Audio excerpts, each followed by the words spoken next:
we have 5 panelists. We have early career, mid-career, and we also have some HR perspectives, so we're very excited about that.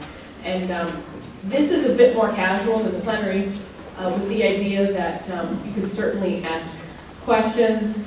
Some of our panelists will have slides, some will not. So what we'll do is everyone will have a brief 15-minute talk, and then what we'll try to do is hold questions to the end. Of course, if you have a quick question, it's certainly fine.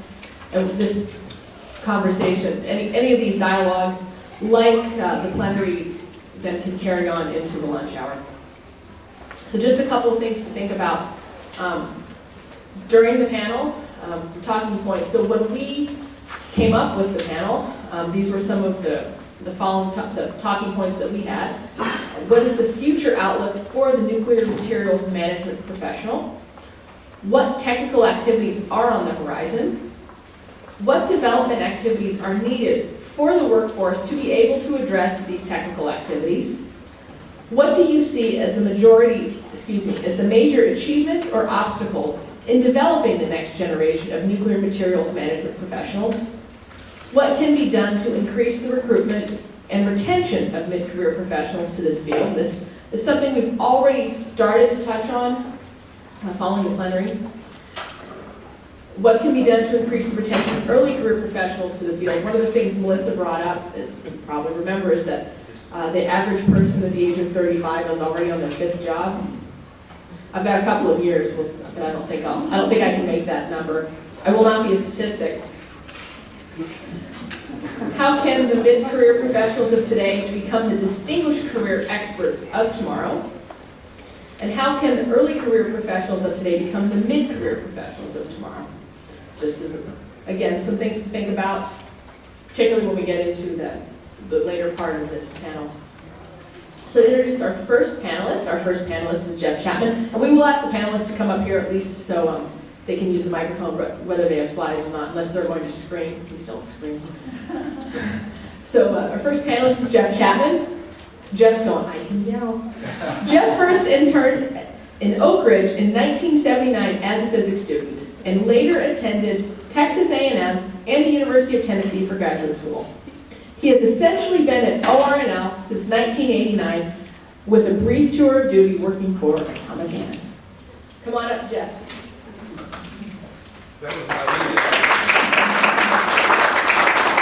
Who knows Atomic Ann? Andy, you can't answer. Who knows Atomic Ann?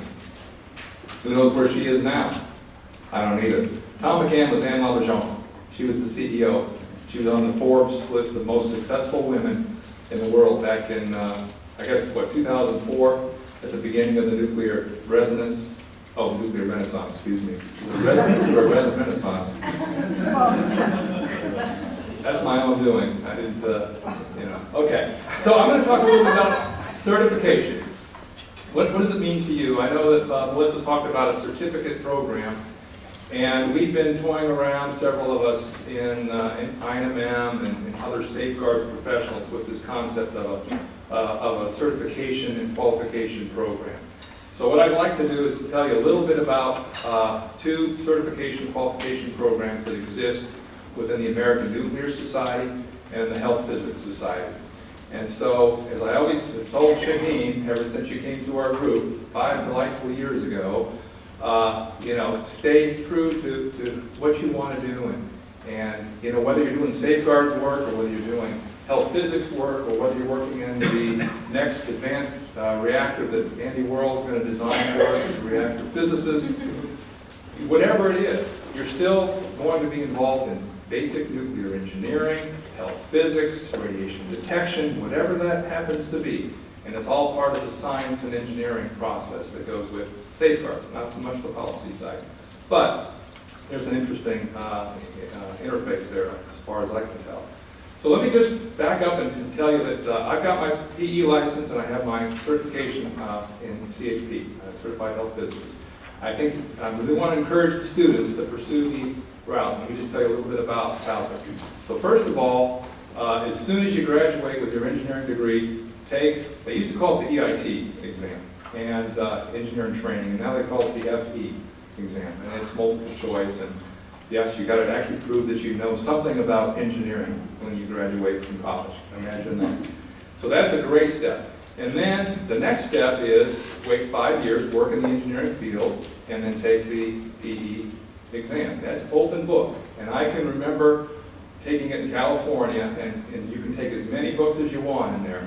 And you know, everybody's got it like this, you know, walking in to take the exam, and you've got all the great ones, you know, Duderstadt, you've got Chilton, you've got Gladstone and Edlin, you know, all the great nuclear engineering books, all the great ones. And thinking, boy, you know, which question is going to come from one of these 17 books that I have in this box that I can solve? So you pass that, right? And then become your PE licensed engineer. And so, what does it matter? What does it matter? Well, back in the 70s and 80s, the employer, and I'm now looking at human resources here, is they used to at least give you a bonus or something, you know, a $5,000 check or a $2,000 check. And so it gave you that drive. And in fact, at Rocketdyne, where I worked in Canova Park, California, they sent you to PE school down at UCLA. So, you know, all of us would get in the car and drive, you know, from Canova Park down to UCLA and take PE class. It wasn't physical education, it was professional engineering class. So the whole idea is to establish a baseline from which you can take your career. And it's not like something you just have to do. So I think Linda pointed on this earlier. We work today differently than we worked together 25, 30, 35 years ago. And what I mean by that, I can remember vividly, you know, when's the best part of your career? When's the best part of your career? The first 10 years, the second 10, the third 10, or the fourth quarter, or you go into overtime? You know, what's the best part? The best part is when you're young and it's all about you, and it's all about, hey, what can I learn? How can I best promote what I'm doing and make the company money and be safe and secure and engender non-proliferation and safeguards, material control and accountability, whatever it happens to be. It's those first 10 years. That's the imperative part. So that's the part I'm talking about, surrounding yourself with people that you just love being around. What did we do the first 10 years that I was at Rocketdyne? We worked problems on the whiteboard. Well, we didn't have a whiteboard at the time. It was a chalkboard. And that's what we did at lunch. And that's all we did. And, you know, somebody put the Green's function up there and say, well, you know, name that tune. I can solve that in you know, 3 equations, or 4, or 5, or 6, or whatever it happened to be. You know, we had fun with science, physics, and engineering. And that's the kind of position I think you've got to put yourself into. Take the PE, and then what happens after you pass it, you're absolutely on the board. And so then you get to write the questions for the PE exam. And that's where the rubber meets the road. That's good. Okay, now I'm going to put the candidates through this type of exam that I never could solve, so I'll have to figure out how to do it. So that's the PE. That's administered through the American Nuclear Society.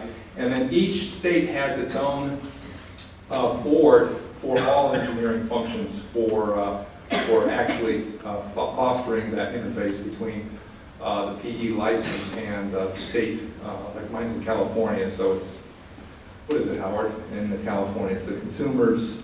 I don't remember. There's a stamp. You get a nice little embossed stamp if you ever want to come over to the house, and I'll show it to you. And then the next certification process is the American Board of Health Physics. So you can Google American Nuclear Society PE license for nuclear, or mechanical, or electrical, or whatever engineering function discipline you're interested in. And then for the American Board of Health Physics, you just Google ABHP, and this is a 2-step process, and it's tough. Both of these are tough. The first step is to actually take, after you graduate from college, take part 1. It's multiple choice, and you don't get penalized for guessing, which is kind of nice, I think. But it all comes back to haunt you on the second part, because that's all long form. And each year, the board will meet and design the exam for the students who are taking the exam that year, and that's all vetted. And then, of course, the exam is administered. The results come back to the board. We review the board. The board reviews the exams. Each question takes me about 60 hours to grade. for about 80 candidates. It's an extensive process.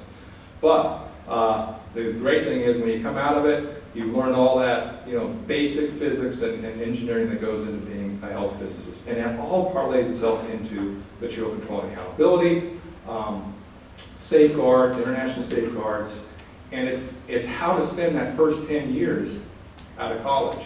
Keep it going, keep the engine going, keep the discussions going. Take whatever you call them in your laboratory, the mentor or the senior engineers, put them to the test. Get up on the whiteboard at lunch and say, let's figure this out. I don't know what a fast reactor is. I don't know what a thermal reactor is. Show me. What's the difference? And so that's the kind of environment that I'm just encouraging that we take a look at. And so this is a challenge to the young professionals now.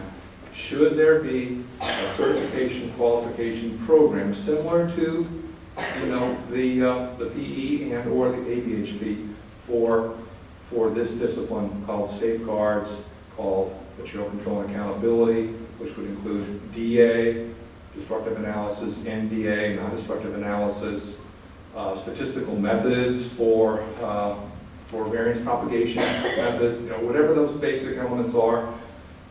Folks can also discuss the policy element as well, but that's the question that I pose to all of you here today is, should we consider having a certification program for safeguards in security, which is different from the certificate program at the university. It's more akin to ABHP or ANSP. That's all I have. Okay. Okay, moving on to our second panelist. Our second panelist is Rob Schreiber from Y12. Rob has 25 years experience in human resources at the Y12 National Security Complex and is responsible for a number of employee development programs. Rob also completed certification as a Six Sigma Black Belt in process improvement. He completed an assignment at the Sandia National Laboratory working with leadership development, and prior to working at Y12, he worked in training and development with Alcoa's Technical Training Center. He has a BS in journalism, an MS in communications, and a doctorate in education. Furthermore, he has taught communication classes for Pellissippi State Technical Community College and English classes at the University of Tennessee. Please welcome Rob.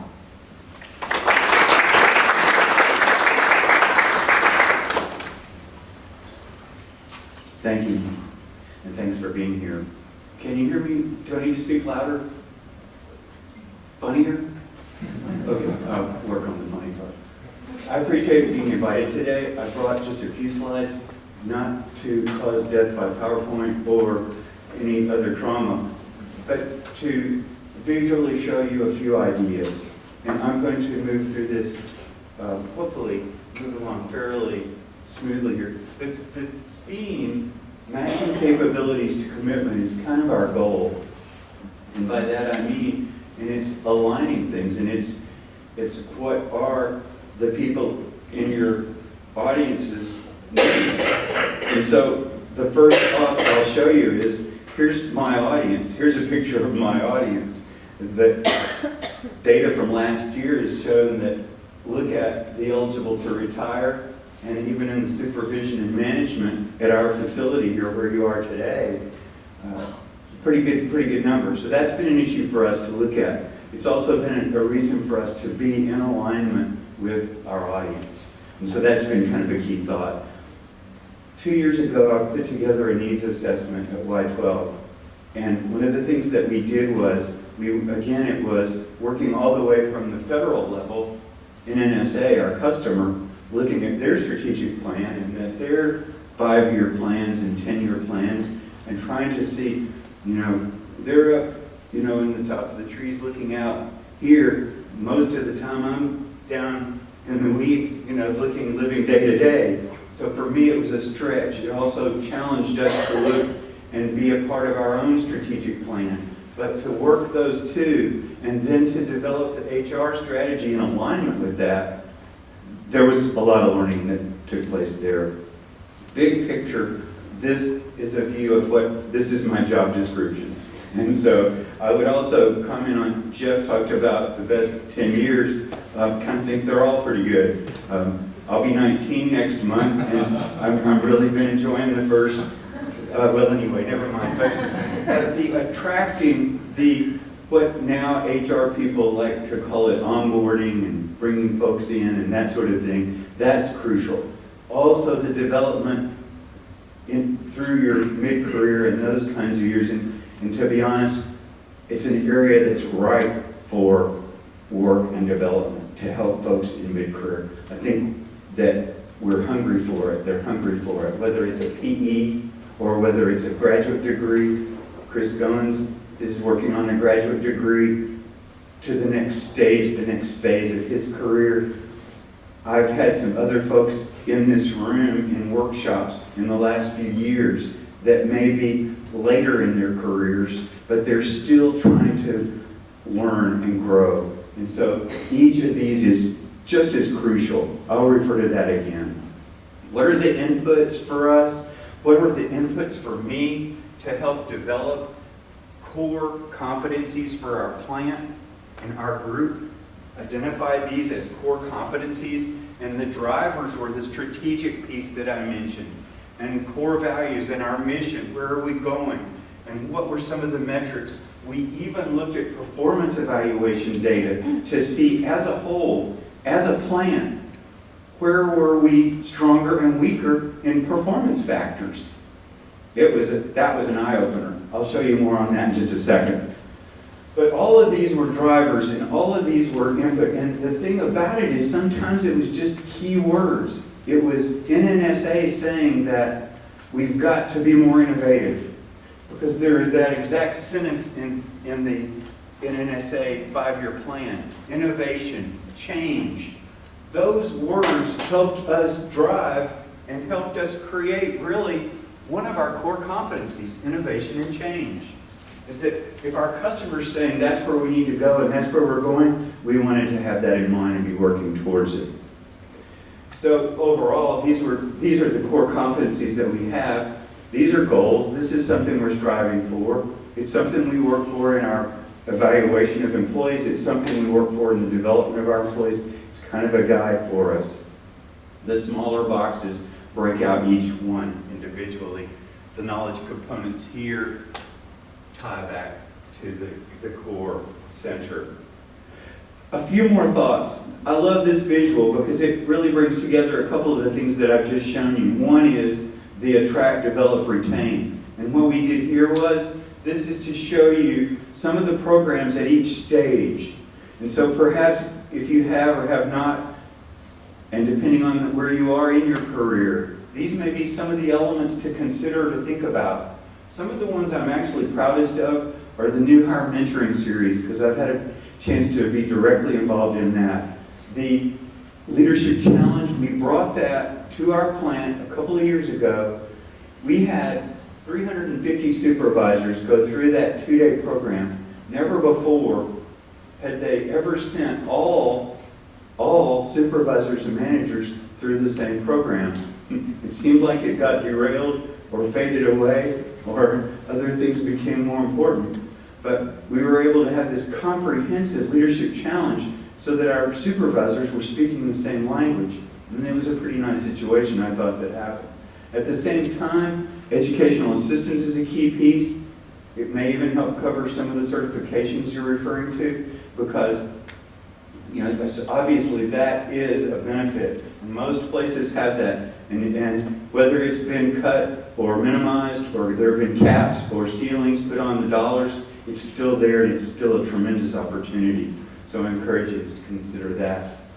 Internship program, I spoke with Philip. He was talking about the value of the internship program to him in his career that led to his first role at ORNL and some of the work he's doing there.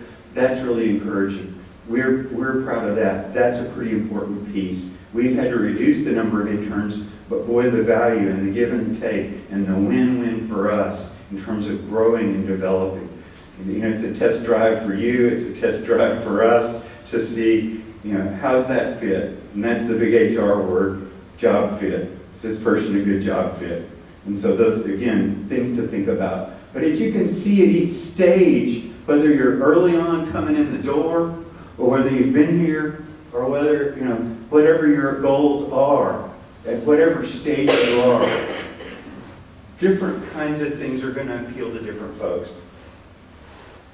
This is an eye chart, but the point of the matter is that we've tried to rate and look at different competencies relative to different roles in the company. The point being is that to bring it down to an individualized level. And so in terms of looking at individual needs, and this is still an ongoing goal for us to try to meet individual needs and to really work this down through the company. Again, that's just a blow-up of one component, but you can see how the needs of a frontline supervisor are different from a department manager and a higher level executive. And so comparing those three just as an example for you, where is your emphasis? Where are your priorities? Where is your development? Where do you need developing the most? And that's the key issue. It's the issue for all of us. It really is. Because even at 19, I'm still trying to develop. So I promise you I am. I really did. And so I think that the more I learn about HR and learn about these things, it's one of those things where the more you know, the less you understand, and you keep trying to dig deeper and make sense out of some things. This is my favorite picture of all. If I could only show one, I would show this. The thing that I would show you here is that where we have tried to build the competencies and the development piece into our performance review cycle. And the thing it's a philosophy is what it is. These are words, but the philosophy is all year long. It's not a 1 hour performance review once a year where you talk about, good news and bad news or what have you. The thought is that where am I going? Where will I be in 3 to 5 years? What are my short-term goals? And what's going to help me get there? And so you can see the point of this visual is that it's an ongoing kind of thing. And that's what I wanted to say to us today as much as anything, that it is an ongoing kind of thing. And it's what Jeff said. It's at different stages that we have different needs. But this is a 1-year cycle.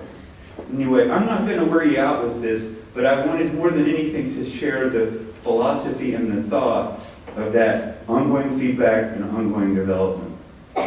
We've been doing talent reviews the last few years. One of the things that you may have seen, and this is a little too much as to how the talent review works, but the idea is that the managers in each department get together and go through a series of meetings, and they use this tool right here, a 9-box grid. I don't know if any of you have seen this or not. It came out of the University of Texas. And the idea is, again, to look at where people are in their career and what their needs are. So are you familiar with the 9-box grid, or is that the tool you all have used? Okay. It's very valuable. What it does is, again, this paints a picture, and you can see what's really valuable for our folks is to be able to see, are we skewing higher dark green or lower, or are we off to the left? We've got a lot of citizens with a lot of good skills, but maybe we don't have new people with potential, because these are the two variables. Potential and performance are the two factors that are important. So it's just a tool, it's just an instrument, but it's a guide that each of our departments have gone through. And when we rolled this up as a company, it really helped us to see, where some of our development needs were. And then it also helped in some of the succession planning that went beyond that, where we could say, well, this person has a lot of potential, but maybe they'll be a manager in a couple of years, or a supervisor in a few years, or maybe this one's ready now. So the next opportunity, whether it's in this division or another division, still be considered. Alrighty? And finally, really, I think this may be something that you all are interested in, maybe in terms of high potential or faster growth, or bring it on, But the thought is that, again, it's taking these concepts and trying to say, what can we do to bring folks along? What can we do to bring different target audiences, whether it's more in the new onboarding first 5 years of your career, wherever the emphasis is, but to be able to then target and to say, these are some of the programs that are geared to that. And Jeff mentioned, no matter whether it's new hire retention or whatever phase it is, and we've tracked data on that. I think the thing that helped us more than anything in new hire retention was going to 4 10-hour work days. We had tried so many things. We were breaking our necks with mentoring and this and that, but that benefit gave folks a few extra days off when sometimes they're coming in their first few years and they didn't have much vacation time, but that's another story. Nonetheless, it sometimes surprises you what you learn when you look at that big view and you track some data and you try to figure out what's working and what's not working, and what's helping us and what's not helping us. So thank you very much for your time, and I appreciate it. Thank you.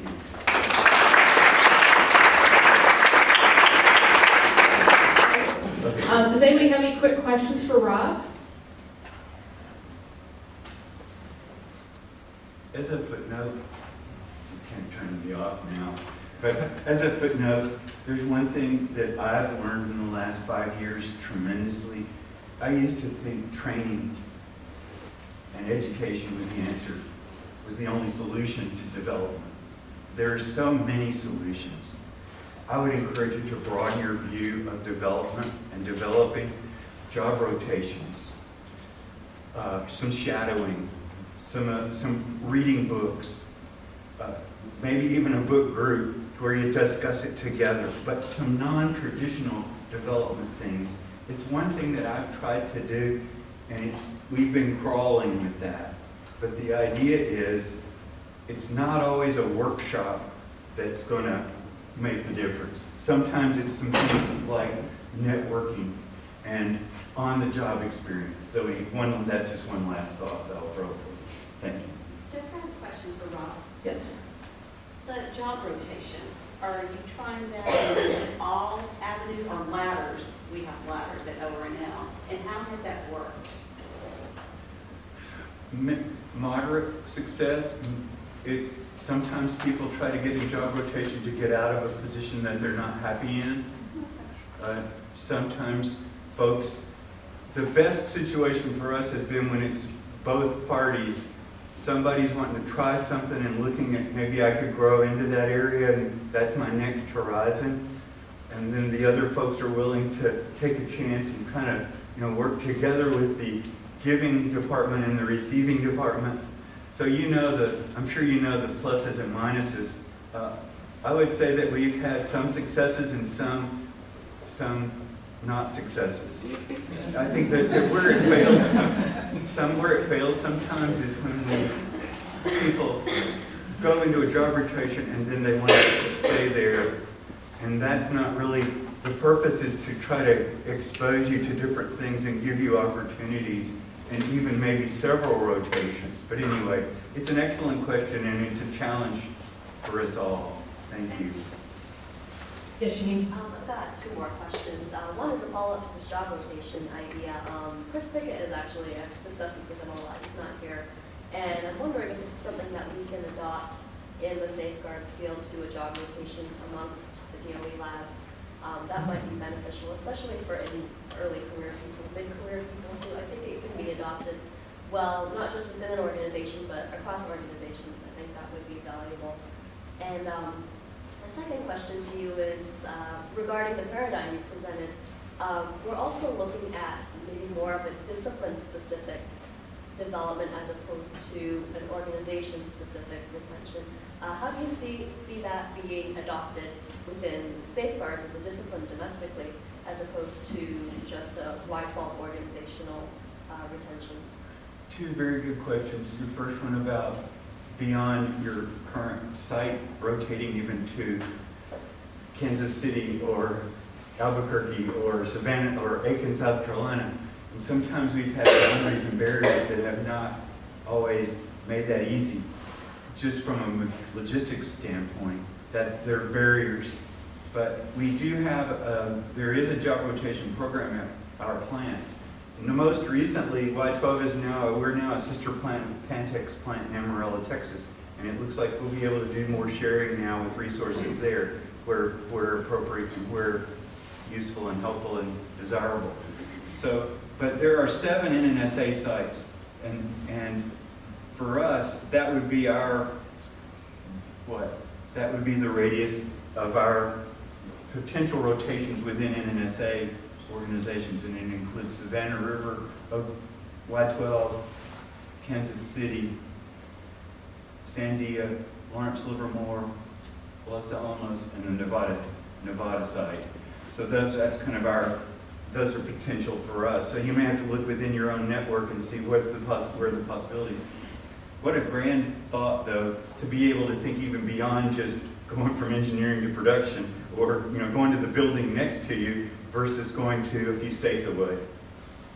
The other question, let me see, help me remember the other question. Let's see. Organization Yes, specific versus yes. specific. And you were saying you liked that model, and the thought might be, could you overlay, say, engineering as an example? Things you're doing in engineering already. Maybe you have something for brand new people where they spend time in different places a month, or whatever those concepts and ideas are. But that could only reinforce something like that at a plant level if they're doing things to help folks grow. And then you're doing things, whether it's safeguards or wherever, if you're doing some additional things, it would seem they could complement each other and reinforce each other and therefore strengthen that goal of development. And it could be the division working with, say, HR at a plant level to try to bring some new programs in. I like both your ideas a lot. So keep working on those. Yes, Lori? I'd just like to kind of further the concept of this job rotation being really vital specifically to somebody who's a policy specialist and not a science or an engineering specialist, whether it be lab-wide or complex-wide, to be an early career professional and have that opportunity provided to you in the first couple of years so you can kind of determine where you want to place your focus so that when it comes time to be considered a mid-career professional, you've spent those first couple of years developing yourself to a point where you know where you want to place your expertise and your emphasis throughout the rest of your career, which helps with job retention. The value could be huge, and it is a two-way street. It's win-win. You're seeing what's possible, others are seeing what's possible with you and where your interests are in doing that fit business, that job fit business. But so certainly a lot of value there. You want guidelines, you need some boundaries, that sort of thing to be able to manage it so it's not abused or what have you, but still the value, the potential seems to be strong.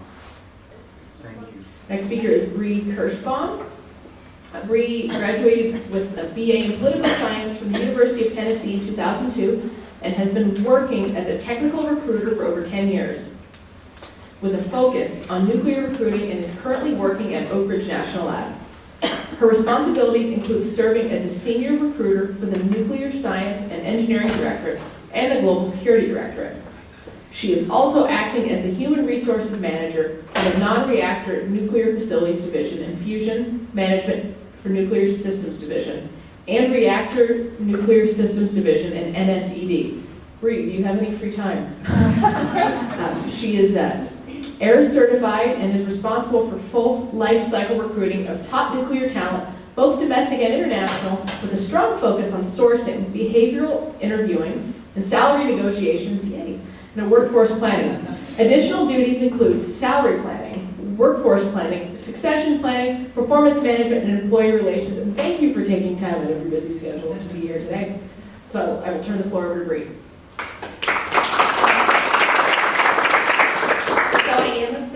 I'm going to be 35 this year, and I am on my 5th job. And I think that's a good segue into all HR professionals talk about how to recruit, retain, and develop staff. Recruiting is the easy part, I'll be honest. It's easy to get people to come here when we have the resources and capabilities that we have. retaining. It sounds like, and even at ORNL, the lab leadership talk a lot about the struggles of retaining the staff, and you'll see that we don't really have as much of a retention issue as some people think. I think the main focus as a human resources professional is really the development of all staff and every different demographic, because there's a wide gap in generational gaps at the lab and at most employers. And what an early career professional wants and a mid-career professional wants is very different. And if people aren't having those conversations, staff and management and HR, then we can't fulfill what staff members are looking for and how they feel completed as an employee and how they feel successful and how they view their career at the end of it. So I think some things that employers really need to focus on and do, and what we've been doing the past couple of years, is looking at our programs. What are the programs that we offer, not just for staff, but for our interns, for our postdocs, for our postmaster students? Do our postmasters feel successful in the roles they're in? Do they see an opportunity to be converted to full-time staff at some point? How are we going to be able to take that person now and retain them so they're not a statistic like me, who at 35 is on their fifth job? So ORNL has done a really good job the past couple of years of trying to come up with those programs. I'm going to go through them kind of very quickly. Things that we try to offer and provide to help keep our staff members engaged and how we can recruit new staff. So we do offer undergraduate internships, our graduate internship programs. We have several different types of programs there. We offer postmasters and postbachelor's opportunities, our postdoctoral appointments. Now, I know that most people, when they look at postdoctoral appointments, if you look at the lab level data, we typically convert about 33% of our postdocs at the lab level within the Nuclear Science and Engineering Directorate. We took a different approach a couple of years ago. A couple of years ago, unfortunately for most of the students, I started and I came in and said, hey, senior leadership, the market's tanked. Why don't we go ahead and look at bringing these students in, not as staff members, but as postdocs. And let's take the money that we save on those students and reinvest it back into them. Let's send them to conferences. Let's invest in some development for them. So it's a cost savings for us, but we're reinvesting it and we're building stronger professionals. And let's use this as a great pipeline to staff, and let's pay the market value. Let's not lowball them just because we can, because that doesn't feel right as an employer.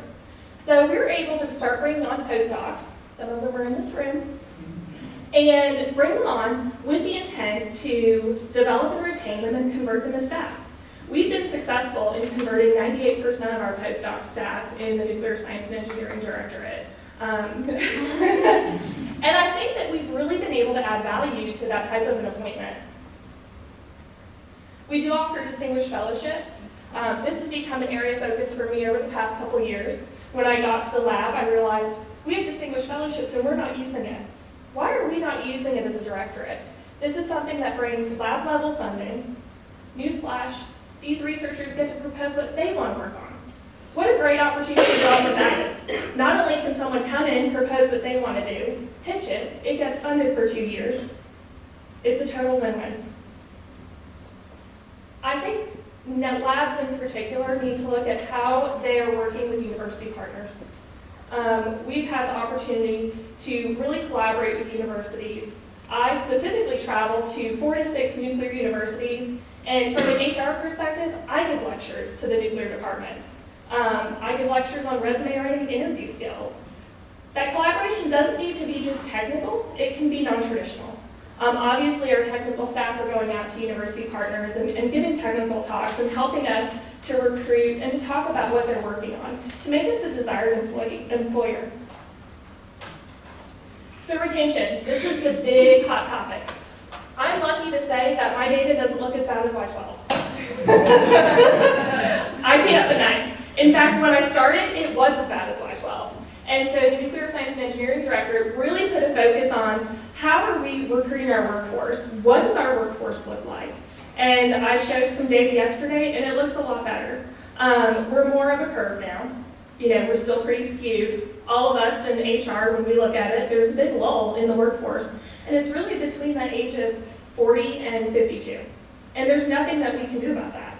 There's a war for talent.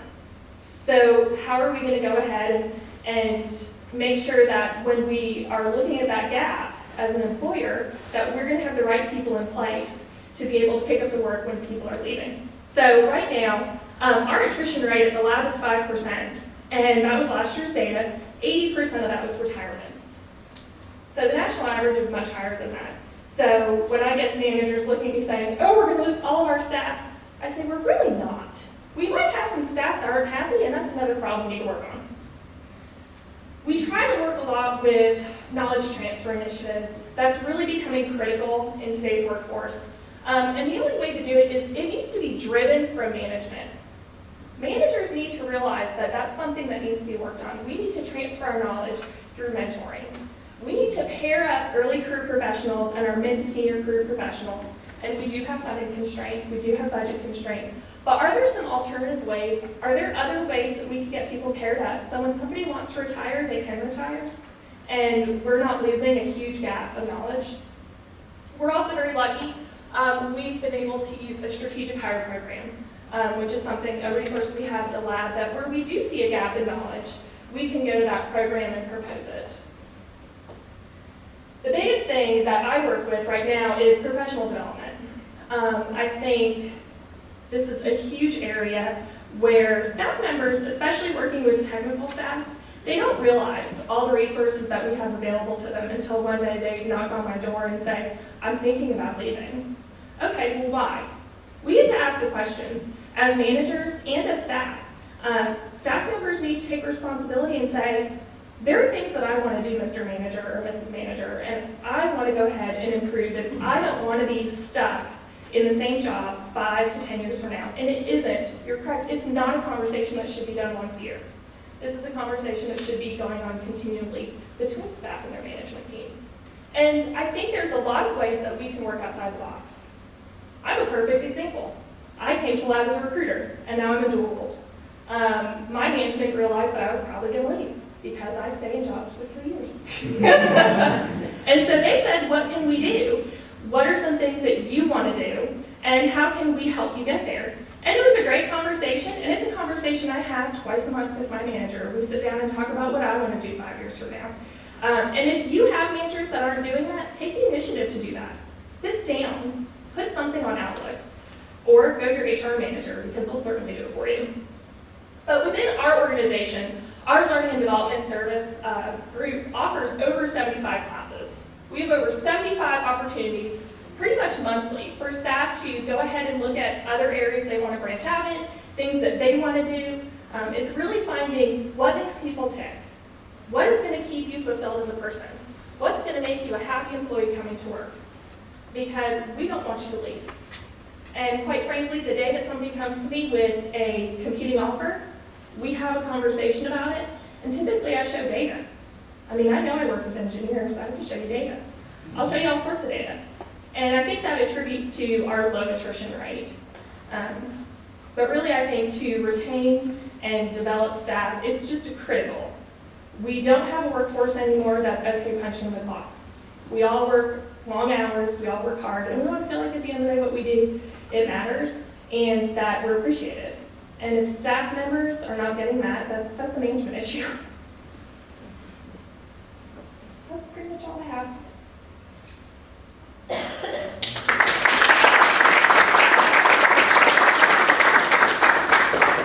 Yes. Bree, you mentioned that the 40 to 52 curve is very low.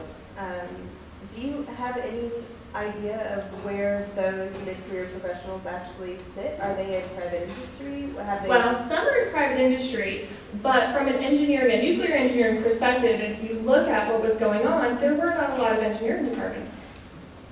We don't have the resources. The resources weren't there, and we don't have nuclear engineers in that age group. There's a very small pool of them. You have to find out where they are, and then you have to be very targeted in your recruiting. And that's actually one of the resources I use is our strategic hire program, and that's a long-term effort. As some people in this room know, if an organization is really working to bring someone on, it could take a year or two. It's time-consuming, it's costly, and it's focused. So an organization has to know where do they want to go in the future, what do they want the organization to look like, what do they need to get there. That's the conversation I have a lot. What do you need for the organization to grow? What does that look like? Is there a person? If there's a person, that's easier. If not, we have to go out and find them. And that's just knowing where to look. But some of them are in industry. But a lot of times, people coming from industry don't necessarily fit the culture of a lab. The development courses you mentioned, 70 courses, are they mainly behavioural type courses, are they technical or a combination? There's a combination of both. And the technical courses, do they get driven kind of by the group and the division kind of? Don't you think whether that comes from individuals up and say, hey, I need this kind of training, or is it from the top down where they say, for this kind of role, we expect you to do this kind of thing? It's really case by case, Andy. A lot of times, staff members are coming to us saying, hey, I want to go to a rural nuclear university. How can we afford to do that as an organization? And so something like that, we have to target and maybe look at, okay, we don't have the budget for that this year, maybe that's a next year, we need to factor that in, but that's a high cost. If you're looking at something that's lower cost, that's something you typically want to work through your line management. But if it's one of our service offerings, I mean, they're very low cost. It just depends on what you're looking for. I was just thinking, Jeff just stepped out, I was just thinking what Jeff was saying about, you're going to be a professional, this, that, or the other. But you can almost imagine therefore there should be a framework that if a group leader or director, whatever it is, or the safeguards area expects a certain skill set to be shown by that individual because that role they're going to fulfill, there should be a prerequisite set of courses that person needs to go on, or background the person needs to not. This is what you need to go on. So it's kind of driven that way down. Some managers have that. Yeah, I'm just thinking we should probably, again, maybe discipline by discipline. I'm not sure if it exists in the safeguards community. I don't think it does right now. I think RNSD does a little bit more of that, and it's really driven by the senior management. If I want to spend some time for the certification Jeff mentioned, that HR has some funding for that. Well, I would work with Steve. Steve and I would talk about it. If it's something that's important to you, we're typically going to try to find a way to make sure you're getting the development that you need. Just one other thing. So, I mean, a couple people have touched on these courses. I mean, obviously the World Nuclear University is a long and lengthy course, but what other kind of courses are offered that are maybe at the lab? Can you elaborate? Things that are less costly and perhaps shorter? It really depends on what you're looking for. There are a couple courses that I think technical staff members really want to look at technical courses. There are non-technical courses that can give great results, especially interacting with sponsors and clients. One that I love is Influencing with Integrity. I piloted that for the lab. It's a fantastic course on how to interact with people and how to, basically I like to call it, it's my how to Jedi mind trick people. How do you get people to agree with what you want them to do without them figuring it out? And when I came home, I practiced it on my husband for a week. And once I figured out I got it, I was like, yes, it's working here. I'm going to use it to work. There are a lot of different things that you can do that's non-technical that's going to be a value add for your career. I think just on that, on a technical basis, I actually initiated a trial, a 10-hour, and Mike was here helping last year to initiate an introduction to the nuclear fuel cycle course for 10 hours that we ran. And just trialed it just to see if people were interested. We had like 65 people in Irish turned out within our division alone. So I think, that kind of thing, I think it's an interest we should see about revitalising those kind of things. There's more we can do, not just in the lab, but within INMM/ANS kind of community. And really, that's the people are the drivers. In things like that, the resources are out there. It takes an initiative of people who have an interest in it to be able to get something like that started. Thank you.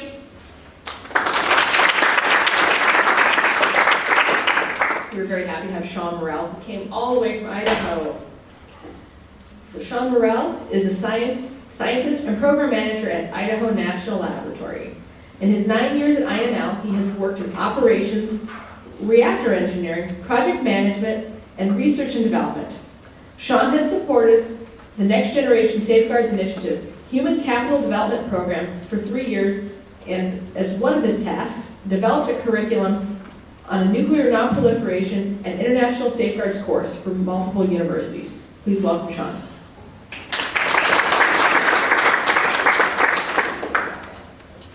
Thank you very much for the opportunity to be here.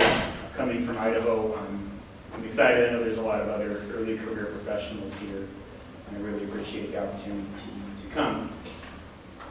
I was asked to do this a couple months ago, or a month ago, and the first thing I did was Google a lot of the other people on the panel and look at who I was working with.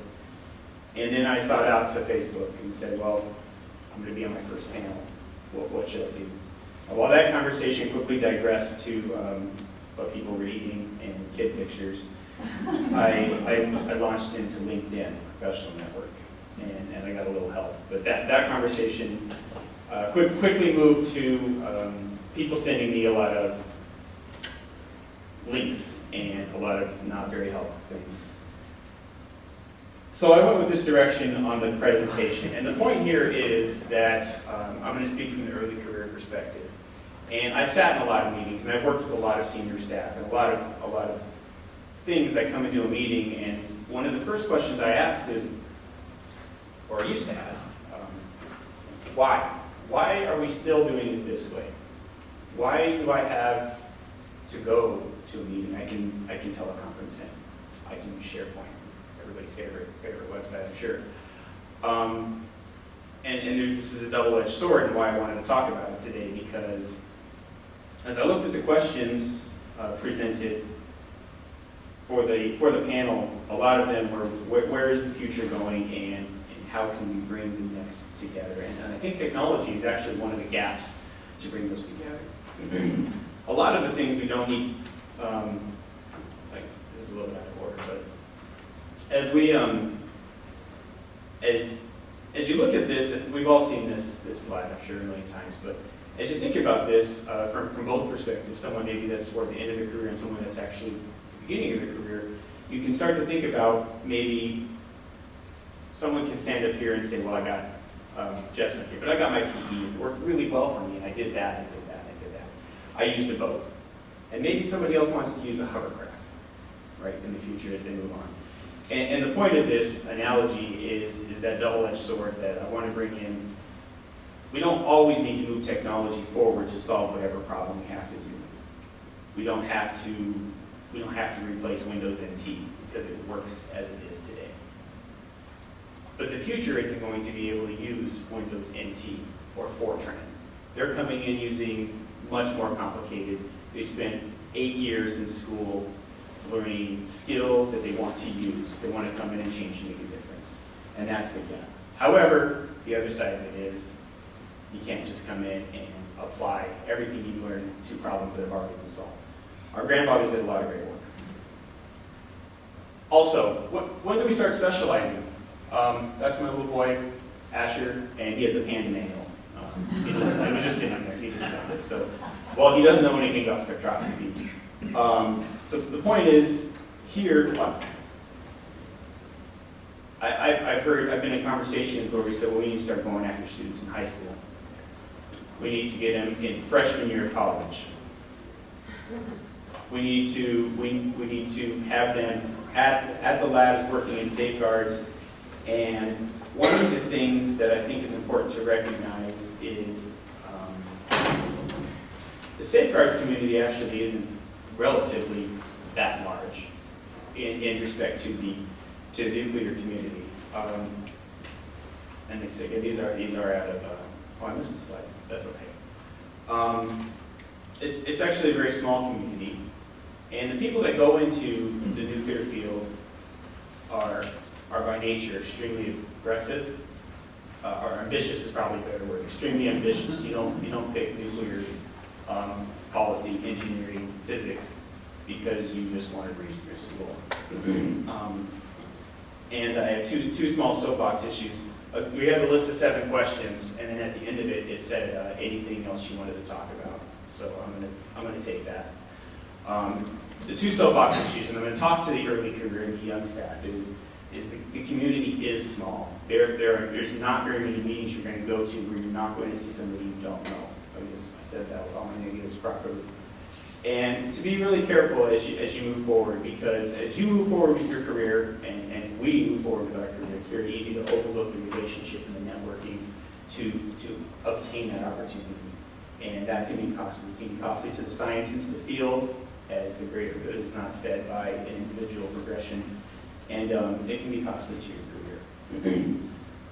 Also on that, I will say that as you move forward, training is important, development is important, and just as equally important with those is networking. The reason I'm here today is because of INMM. I met my colleagues, and we talked, we socialized, we made impressions, developed a relationship that led to future opportunities and collaborations, and it's good for everybody. And this is the work that happens after your report is written, after your presentation is done, what you do after it, and that's really important for your field and for your progression as well. And my last slide before I go to it is, it's a taboo topic. I had an incident happen with a friend, and I was talking to actually my mother about it, and she said, well, son, what are you going to do about it? And I said, well, you know, Mom, it's not really something I can talk about because I'm a man. And so my mom, as she has done my entire life, put me in my place, and she said, son, this isn't a topic that women need to talk about. This is a topic that men need to talk about. Well, I understand that sexual harassment occurs both ways. It's predominantly male to female. And I didn't want to bring it up because I was really shocked this year. I had 2 different colleagues in 2 separate instances experience sexual harassment in the workplace. And I didn't actually realize it was still happening. So as we move forward and we're talking about the future and we're talking about the next generation, this sort of stuff does need to be discussed. It has no place. And with that, I'm going to stop. I'm going to plug the non-proliferation portal that Melissa and I developed at INL. And this is a website we built to start to consolidate all of our training, our presentations, our information, and then validate and verify that it's quality and get it out to the world to have. So students in the future, professors and researchers, all to access for whatever you need. Pictures, just a place to consolidate information. And you'll start to see this because I'll publicize it as much as I can a lot lately. And that's the end of my soapbox.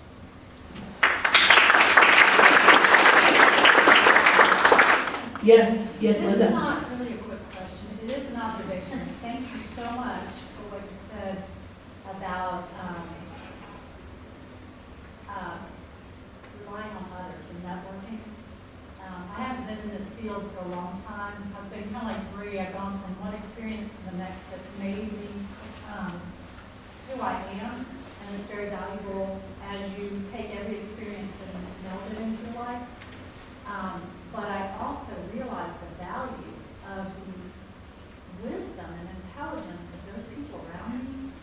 And as I travel, I have a person I travel with a lot, and I call it going to Craig University, because when I travel, I spend hours with that person who has just got a wisdom that's more than I could get in going to school, but I take advantage of that as we travel. I ask questions, I broaden my horizons, and that's valuable to me. I may not get that by going to a school, but that person has a wealth of knowledge. Recognize they may not have the same experience technically, like you were saying, we come at different places, but their knowledge you may never get anywhere else. And so do recognize that. And then being able to assimilate those different people, right, as you go Yes. along. Absolutely. Nice thought. And I agree, and I also think at the same time, that's why face-to-face meetings are so important. You can talk on video telecom, it's not the same. And it's also not the same if you're at the meeting and you ask a question in the session. It's much different if you get the person one-on-one and they can kind of regress to be themselves versus the speaker versus the questionnaire. Once I think you dismiss the labels, it becomes a little more realistic and you can have a better conversation that in the end will be more beneficial to both of you. Introducing our last panelist. Our last panelist is Michael Whitaker. Michael Whitaker is the manager of the International Safeguards Program at the Oak Ridge National Laboratory.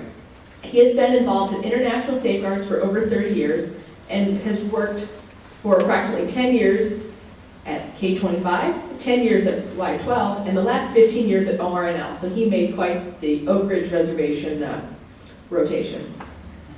Throughout his career, he has been involved in a wide variety of IAEA-related activities, including the application of IAEA safeguards on nuclear materials at U.S. nuclear facilities from 1994 to the present. He continues to serve as the ORNL coordinator for the U.S. support program for IAEA safeguards.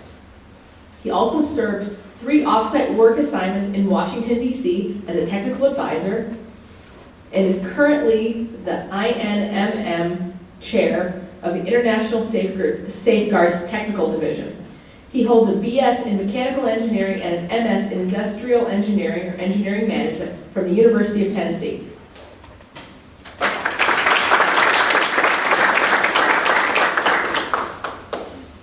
Thanks, Jessica. Jessica invited me to sit in on this panel a couple of weeks ago to fill a gap. I think it was the day before I left the country. So I've got some random thoughts that I wrote down on the plane ride back home Saturday. Please, that a number of these topics have already been introduced so far this morning, so I think a lot of us are on the same page. First question that we were asked to consider is the future outlook. Everyone wants to know what's the future's bringing. Obviously, none of us know. Last week at the Safeguard Symposium in Vienna, the Director General Mono gave their forecast. Nuclear energy is expected to increase 12% in the coming years. The amount of material under safeguards increasing 14%. So from that perspective, I think the work in the future is pretty stable and growing. In regards to non-proliferation, I don't think we're going to expect a decrease in concern over non-state factors and even particular states of concern. So our work in that area will continue to increase. Overall funding, and looking primarily at the Department of Energy, while it's not lavish, it is a very, very large program. When you look at the budgets other countries have, the U.S. always has made a very, very strong commitment for the non-proliferation international safeguards in that area. So while it's not enormous, there's generally more than enough to go around on the topics that are of primary interest. Maybe a word of critique amongst us in the community. There is probably more energy spent on worrying about what other labs or other individuals are getting on projects rather than our own focusing on delivering a product and doing something so that we'll be called upon. The one message I think I do want to share is that time is short. Again, I've been involved in this over 30 years, and every year just clicks off faster than the one before. So while I believe in preparing, planning, getting prepared for the next job, don't wait. Find a way to contribute this month, this week, this afternoon, because before you know it, especially the next generation, you're going to be standing up here saying, I've worked over 35 years. And don't spend your life preparing. Spend quite a bit of it doing. Do something new. Make sure you do something new each month. Last week at the symposium, they had something new. These enhanced posters with touchscreen monitors for giving presentations. And there's a lot of questions. What is this going to work? I don't want to do this. I'd rather get the paper. It turned out to be one of the highlights, didn't it, Melissa? Very well received. Not everything new goes over as well, so don't be afraid of failure. New things will come, so you don't have control over that, but you do have control over your fears, so don't be afraid. One of the ways you can do that is don't do things alone. We've talked a lot about having mentors. You want to have your close circle of people that will keep your feet on the ground when your head gets too big. And I'll also help pick you up off the ground when you're leveled by something, and make sure your spouse and family is a part of that circle, because they kind of know you for who you really are, not who you're kind of pretending to be out in public. Take some time to read history. You know, we're always looking at the future and preparing the new things, but like the foundation video, I know we made a point of having some brown bag lunches, and, you know, we maybe spend up more of our time making fun of the people that are talking on it. But that's a good team building too. You learn some things. Let me ask you a question. How many of you have heard of President Eisenhower's Atoms for Peace speech? How many of you have read the whole thing? I'm guilty. I had not read it until about 5 years ago when I was, I think, teaching a UT class. I said, you need to know this thing. I've never read it myself. Go back and read some of these things. It's very short. He calls for the creation for the International Atomic Energy Agency. If you do anything with IAEA, read, or you can go to YouTube. You can see it there itself. It's about a 10-minute speech to read. Find some time to read some of these key documents so you know it firsthand. Development activities. Communication. Communication is key. Being able to write, being able to speak, be able to talk during coffee breaks, the elevator speech. You never know when you're going to have an audience with somebody to do that. The diplomatic speech, knowing when to say what to whom and all of these things, you know, practice those and do those things. And all this email. Email is great, but 50% of it's all fluff and chatter and distractful, and it's a waste of time. So when you're communicating, you know, make sure you've got some substance, and just replying to something without a response really isn't a response. You know, time is too precious. A key decision you're going to have to make is, who are you really working for? Are you working for yourself, your company, your sponsor, your country, the international community? It's a percentage of all of these. And you're going to have to stop and look and say, what percentage am I going to put on each of these? And what is that saying about myself? And is that the right balance?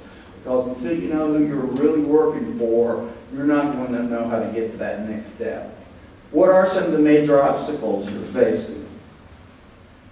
This doesn't apply to anyone in this room, I'm sure, but taking work for granted.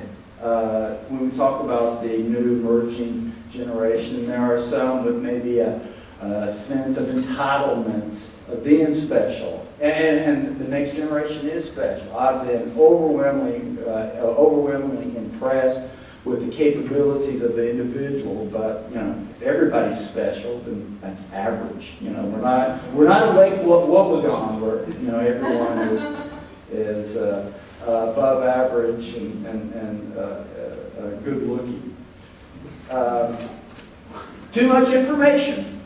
There's an enormous amount, and you can spend all your time reading, but you got to turn this around to doing. And it's a challenge. There's so many options.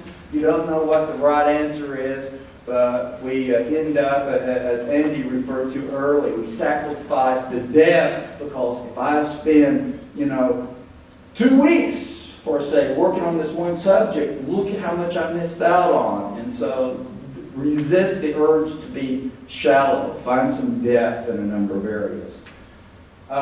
Increasing our retention. To me, I think it's very easy. You retain people when you provide meaningful work and responsibilities. We all want to make a contribution. We all want to be valuable.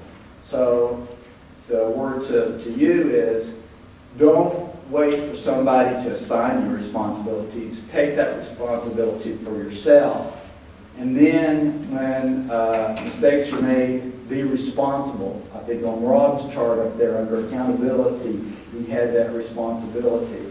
I know that I have personally grown the most when I've had to be responsible for things that either I did or my team or others have been. You know, taking the blame for things is where you really find out where you're at. Now, there's always contributing factors. You know, very rarely is it something solely our responsibility, but once you've stepped up for your team, that's where you do a lot of growth. So coming back to conclude, time is short. Make sure that the work that you're doing is meaningful to you each day. look, sometime at the end of the day, say, have I smiled today? Have I enjoyed my work today? If you don't, again, 30 years is going to be up, and you're going to say, what did I do with that 30 years? Find time to celebrate successes. It's so easy to criticize, what others are doing, the mistakes that are made. Rather, once you find yourself doing that, try to look to see what are the good qualities and others that you want to try to emulate. So as it's time to put the tray table up and bring your seat back in the full upright position, let me leave you with a challenge, and a challenge for myself as well, a daily challenge. Each day, make sure you ask somebody a question, because you'll learn something, you show you'll care, you'll create this dialogue, and then find an opportunity to give a compliment as well. Thank you.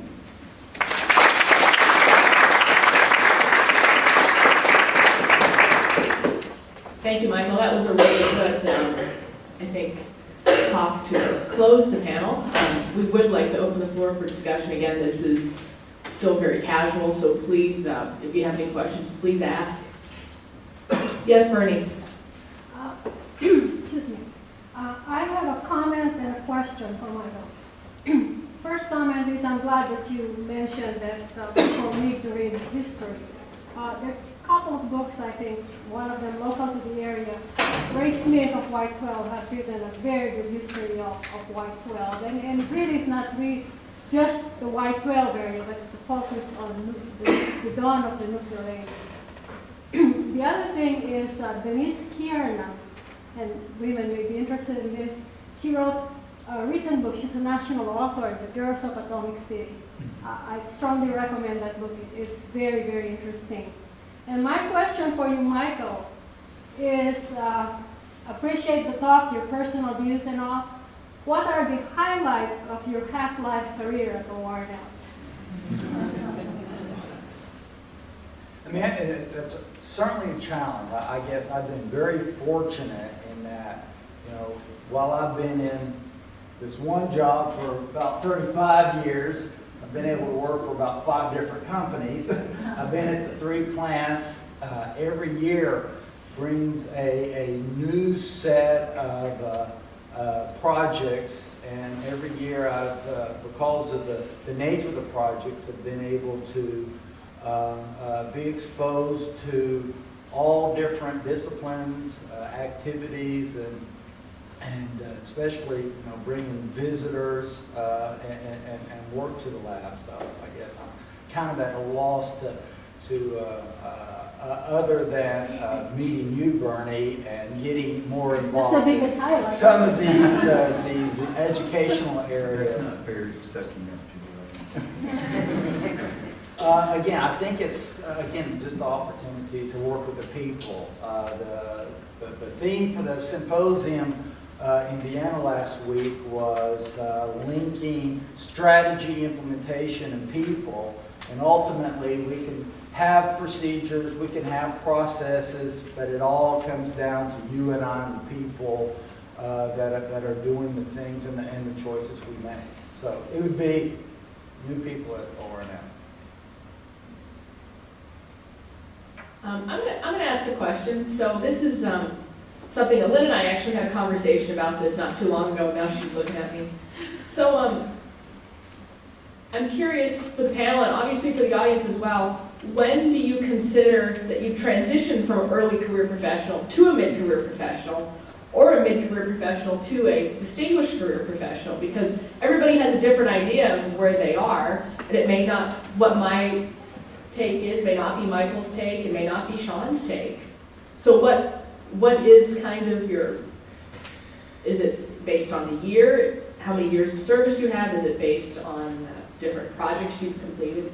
What does the panel think, or the audience? Go ahead and pose it to the panel first.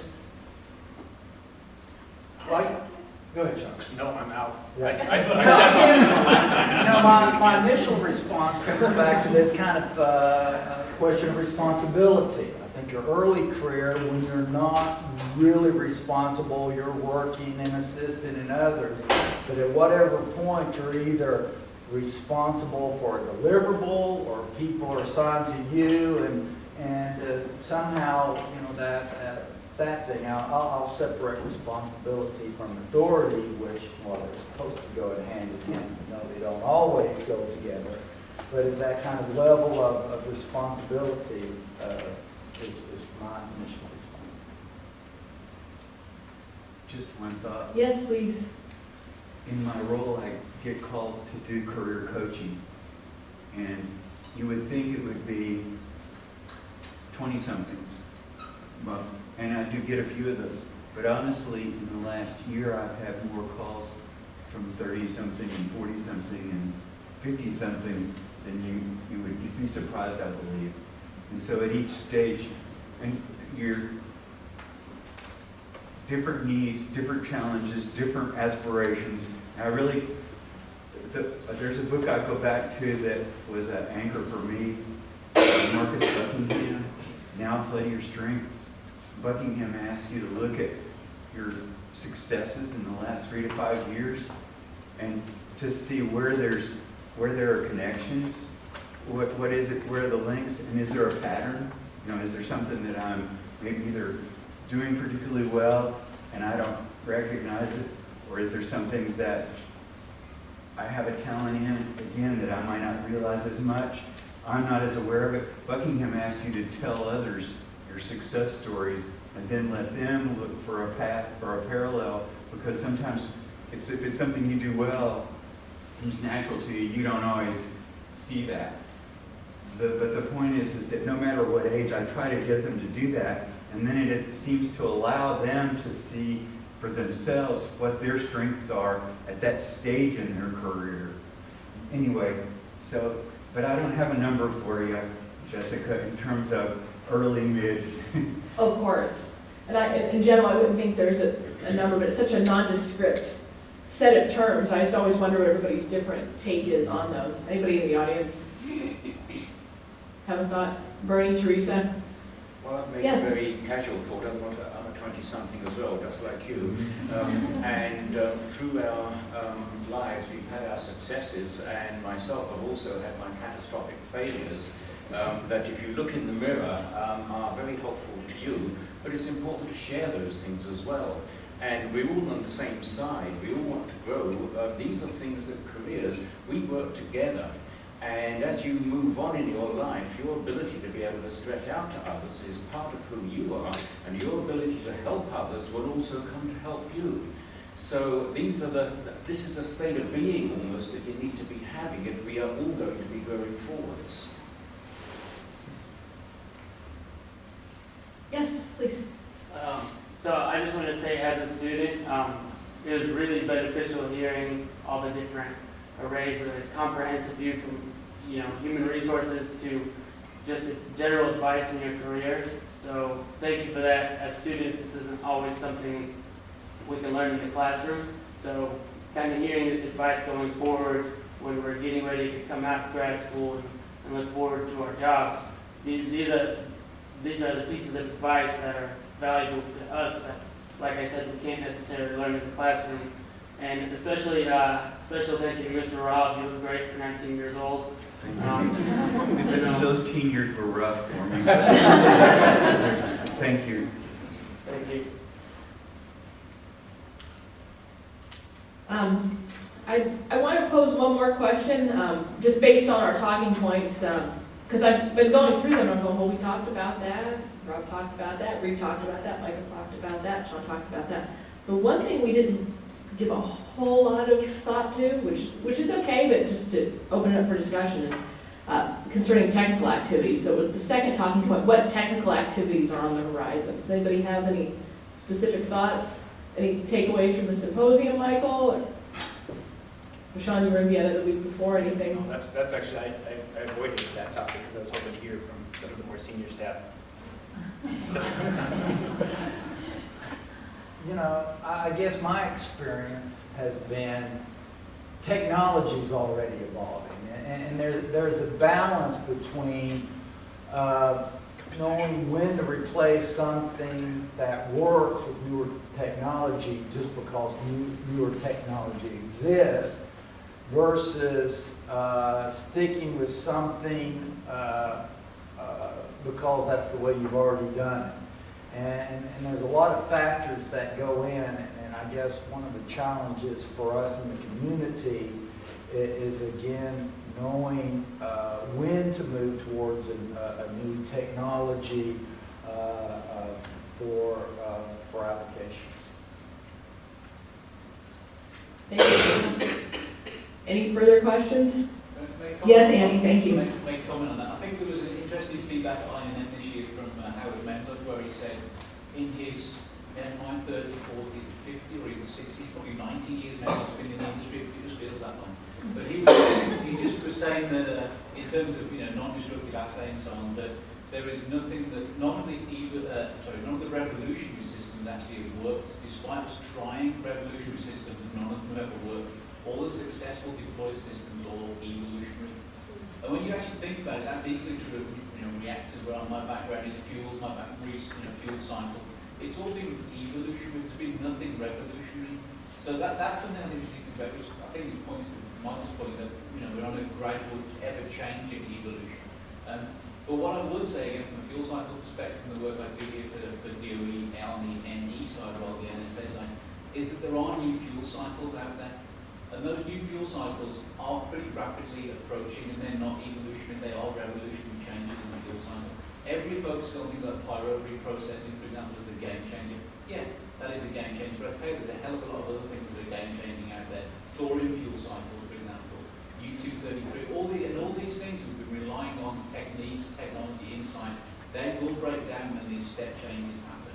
So my advice would be, in terms of career progress, just keep one eye, be cognizant of what else is on the horizon. It may not be where we spend all of our money and all of our time, but just keep a small portion of your time and effort on that longer term perspective to grow and change your career path, to grow your knowledge base, your experience base, and also the technology. That's an excellent point. Thank you, Eddie. It's almost, I always say that akin to when you drive. You don't just watch the car in front of you. You need to watch what's going on 30 seconds down the road, just in case. Okay, at that point, I'm going to close the panel. Just remember when we come back from lunch, so we have a few minutes yet, so please mingle and talk to panelists. Of course, when we come back from lunch, then we will have the student papers, so we will hear from the next early career professionals. So thank you.